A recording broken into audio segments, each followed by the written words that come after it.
Hi, this is Jason from Sweaty Hero Comic Bargains. And today we're going to talk about the Inferno crossover and Essential X-Men. So, Essential X-Men, this took me months to read. I got like the whole Essential X-Men volume 1 to 11 at a good deal. I didn't pay anything for it. I just traded in comic books of Eternals. So the backstory of that is that before Eternals the movie came out, I had almost a complete run, the Kirby run. I enjoyed reading it, even though the movie was good but not great. But I traded them in after I was done reading them, and after the movie came out for the set of Essential X Men, uh, because it was just so many stories. But I prefer color than black and white, so I prefer these in Epic Collection than I would in black and white. But it's been fun to read them, and if you had a kid, so you could make them coloring books or something, I guess. So if you can find these at a cheap price, $5, sometimes $10. Cover price was 27 back when they came out, but usually you could find them in like uh, cheaper trades for $5 sometimes.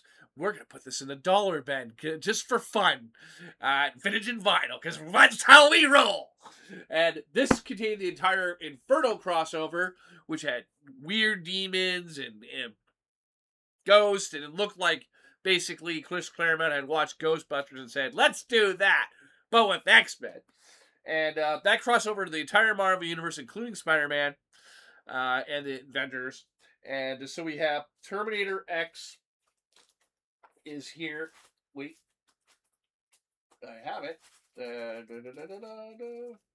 Oh, here we are. Terminator X is a mini series that I've been reading here, and so the Terminator X mini series. We had issue 2, 3, and 4. Actually, 2 is not even here. It's at the comic store already because I had read it, and I didn't pick up issue 1, and we found issue 1 finally. So there's issue 1. So yes, there is, and then of course there's many Inferno crossovers. This was a cool one I picked up, which Jarvis is involved in the Inferno crossover. Really great story. It would only cost me, I believe, I think it was cover price that I paid for, even though it was not in a dollar bin, and it was Walter Simonson doing writing, John Buscema doing artwork.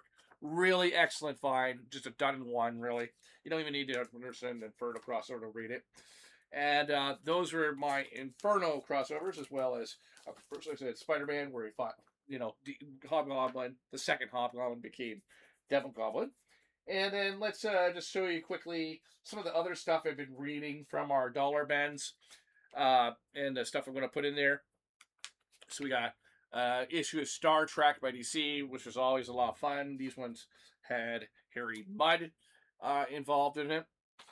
Mutant X, which ironically there was a Marvel show called Mutant X, which didn't have any of the characters in the Mutant X comic book, but Marvel created a show called Mutant X to get around. They wanted to do an X-Men TV show, couldn't, so they had to create all new characters for the Mutant X TV show. Confusing. But Mutant X is kind of a fun show. John Shea from Lois and Clark was in it. Teen Titans, Giants crossover also had the famous triangle that Superman titles used, but used this as a point one. That's kind of cool. I did like these Marvel Star Wars comics that are more modern day. These are pretty good. I enjoyed reading them. So these are all the Marvel ones. There's a Han and Chewbacca one. This is something I picked up, X Nation 2099 by Roberto Ramos doing the artwork, and it's a foil cover. Cool. Spider-Man Deadpool is another thing I picked up in the dollar bin. Generation X is a lot of fun. They had a TV pilot that they made that you maybe can find on YouTube, but never released. Really, they should put that on Disney Plus. I don't care how bad it is; it's kind of fun. They should also put all the old Marvel TV plot. I don't care, Doctor Strange, whatever. I know it's a licensing thing, but find them and do it. Ray, Joe Quesada did that. Sonic the Hedgehog. I didn't really enjoy this actually, but and Sonic had a long run under Archie. This is part of Strike Force Motoriari, which was a sci-fi series by Marvel, not set in the Marvel universe, but like kind of like Independence Day, but with superheroes who are about to die. They have powers for only 1 year, so you get powers, but you're going to live for 1 year. But the idea is that you want to save the world, right? So your motivations is more to save the world or to be remembered or something. It's kind of a great series. New Mutants Annual. This is kind of in the same. Amethyst is kind of the same vein as She-Ra and He-Man. Um, this is a more modern day character. Rune is from Ultraverse. That's was kind of interesting.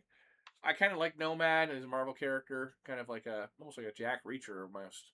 Um, X Factor, some X Factor here. I'm a fan of Force Works, which is Avengers West Coast, basically. Slingers has an interesting backstory because Spider-Man was on the run at one point. He's been on the run many times, but he had a clever idea not to do one secret identity, but to do four, which I thought was a really clever identity thing because when you have four identities, you would just, I mean, it's not as easy to say, to go, oh, you wouldn't think that, right? You would just think that Spider-Man has done the one identity. So the four, and some of them were pretending to have different reasons for why they existed. That storyline, I think that if it done now, they would have made 6 months or a year long, but it was just on like for a couple months. But it was a fun story. Official handbook of the Marvel Universe is cool. Silverhawks was a cartoon. That's cool.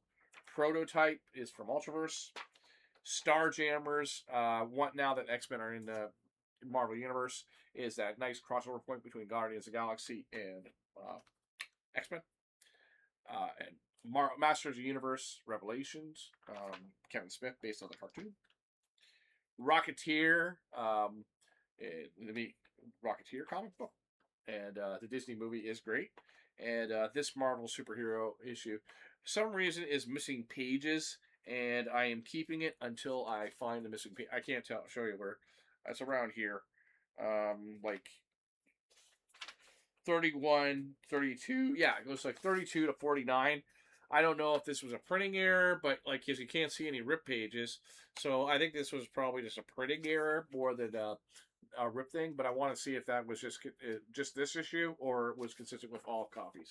Let's find out. You tell me in the comment section if you have a copy of this issue. Thank you, and stay sweaty.